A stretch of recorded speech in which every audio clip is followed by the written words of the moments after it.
નમસ્કાર કલમ યુદ્ધ સમાચારની સાથે હું છું આપની સાથે પાયલ બાંભણિયા। તો જોઈએ આજના મહત્વના સમાચારમાં।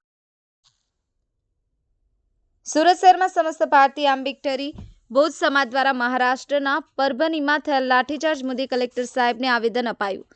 પરભણી જિલ્લા મહારાષ્ટ્ર મુકામે પરમ પૂજ્ય ડોક્ટર બાબા સાહેબ આંબેડકરજીની પ્રતિમા પાસે ભારતીય સંવિધાનવાળી પ્રતિકૃતિના અજાણ્યા ટીખળખોરો ઈસમો દ્વારા વિટંબણા કરાતા તે બનાવમાં રોષે ભરાયેલા આંબેડકરી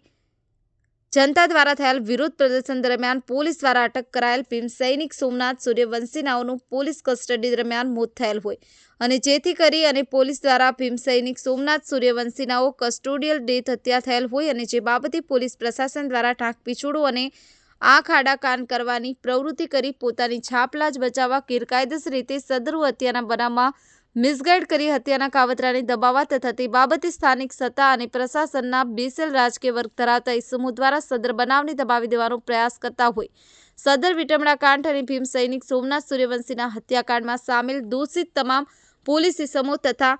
પડદાની પાછળ રહી રાજકીય વર્ગ ધરાવતી સદર હત્યાકાંડને દબાવવાનો પ્રયાસ કરનાર તમામ ઇસમો વિરુદ્ધ ઉચ્ચસ્તરીય બિનપક્ષપાતી ન્યાયિક સમિતિનું ગઠન કરી ન્યાયિક તપાસ કરી દોષિતો સામે એટ્રોસિટી એક્ટ તથા હત્યાના ગુનાની ન્યાયિક કાર્યવાહી ચલાવી દોષિતોને ફાંસીની સજા થાય તેવી ન્યાયિક કાનૂની કાર્યવાહી કરવા તથા તે ઉપરાંત નીચે જણાવેલ 5 મહત્વના મુદ્દા માંગણી ઉપર પ્રસ્થાપિત શાસન પ્રશાસન દ્વારા વહેલી તકે કાર્યવાહી કરી ન્યાય અપાવવા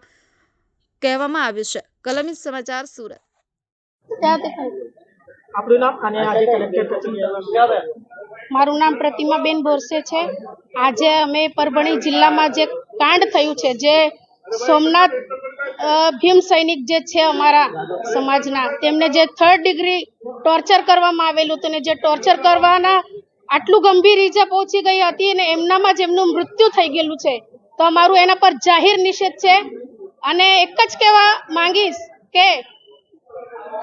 ભારતના શાસન કરતા ડોક્ટર ભીમરાવ આંબેડકરજી છે એમનું જે શાસન ચાલે છે અને અમારા દલિત સમાજમાં બહુજન સમાજમાં જે અન્યાય અત્યાચાર થઈ રહ્યું છે એ જરૂરથી બંધ થવા જોઈએ છે। એ જ અમારી કલેક્ટર સાહેબ શ્રીને આવેદન પત્ર સાથે માંગણી છે। જય ભીમ જય સંવિધાન।